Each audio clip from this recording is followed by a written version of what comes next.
A'udzubillahi minasyaitonirrajim. Bismillahirrahmanirrahim. Assalamualaikum warahmatullahi wabarakatuh.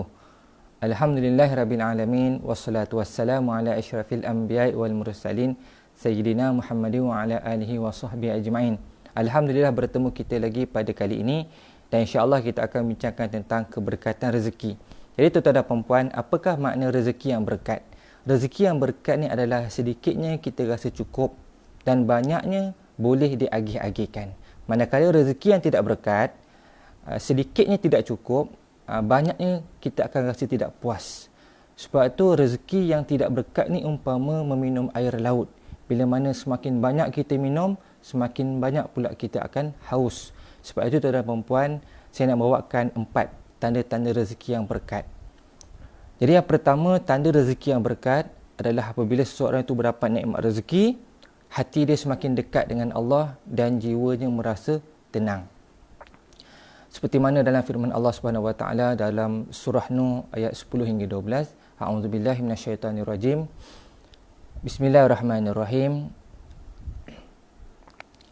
Faqultu astaghfiru rabbakum innahu kana ghaffara yursilis samaa'a 'alaikum midrara wa yumdidukum bi amwalin wa banin wa yaj'al lakum jannatin wa yaj'al lakum anhara. Yang mana bermaksud, maka aku katakan kepada mereka, mohonlah ampun kepada Tuhanmu. Sesungguhnya dia adalah Maha Pengampun, nescaya dia akan mengirimkan hujan kepadamu dengan banyak dan lebat dan membanyakkan harta dan anak-anakmu dan mengadakan untukmu kebun-kebun dan mengadakan pula di dalamnya untukmu sungai-sungai. Sebab itu tuan-tuan dan puan-puan, tanda hati kita semakin dekat dengan Allah, maka hati kita akan merasa tenang. Dan bagaimana nak dapat ketenangan adalah dengan kita meninggalkan dosa dan maksiat. Sebab itu nak meninggalkan dosa dan maksiat, antaranya kita sentiasa beristighfar kepada Allah. Istighfar ini dia akan menyucikan jiwa. Istighfar dia akan menenangkan jiwa.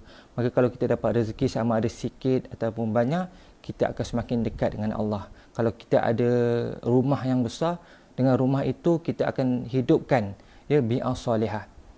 Rumah besar ke, rumah kecil ke, kita akan hidupkan suasana agama dalam rumah kita. Tetapi tanda rezeki yang tak berkat, walaupun rumah dia besar, tetapi dia tak mampu nak hidupkan suasana agama. Dia tak mampu nak solat berjemaah bersama keluarga. Bayangkan tuan-tuan dan puan-puan, seorang tu ada kereta. Keretanya besar. Tetapi kereta dia langsung tidak dapat dibawa ke masjid. Mungkin kerana kesibukan dunia dan sebagainya. Tetapi orang yang keretanya kecil, bawa motor, tetapi ada masa untuk bawa ke masjid, datang ke rumah Allah Subhanahu Wa Taala. Baik. Yang kedua, tanda rezeki yang berkat adalah mudah memberi sedekah dan menunaikan zakat. Sebab itu, nak memberi sedekah ni jangan tunggu kaya. Berilah sedekah, insya-Allah kita akan menjadi kaya. Insya-Allah. Sebab kita kena yakin bahawa Allah yang bagi rezeki pada kita. Wallahu khairur razikin. Dan Allah lah sebaik-baik pemberi rezeki. Jadi, jangan kita risau, jangan kita takut kalau kita nak sedekah. Sedekah setakat mana kita mampu. Kalau kita dapat gaji 1,000, kita ruangkan sedikit, kita tolakkan sedikit untuk kita bersedekah. Bersedekah ni jangan tunggu kita kena duit yang banyak, tak. Walaupun dengan RM1, walaupun dengan sebiji kurma, masya-Allah. Dan tanda yang ketiga, seseorang itu mendapat rezeki yang berkat, maka keluarga dan keluarganya akan menjadi harmoni dan anak-anak menjadi cemerlang. Dalam konteks ini, tanda rezeki yang berkat yang Allah Ta'ala berikan pada keluarga adalah keluarga itu akan jadi bahagia. Sebab apa keluarga itu jadi bahagia? Sebab sumber-sumber yang masuk dalam rezeki seorang itu adalah sumber yang halal, lagi bersih. Manakala bila sumber yang halal, maka dia akan diberkati oleh Allah.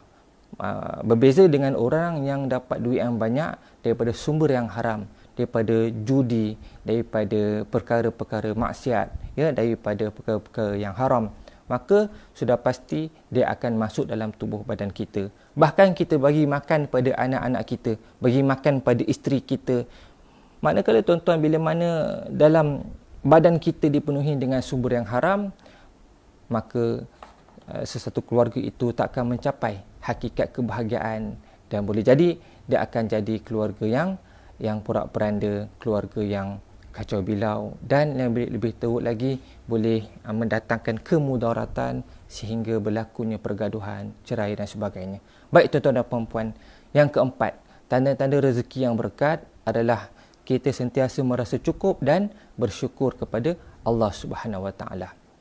Jadi dalam konteks ini kita tidak melihat kepada berapa banyak kita ada, tetapi kita melihat kepada banyak keberkatan yang Allah beri dalam rezeki kita. Sebab ada orang dapat rezeki, contoh duit yang sedikit, tetapi dengan duit yang sedikit tadi dia cukup untuk dibelanjakan kepada ahli keluarga.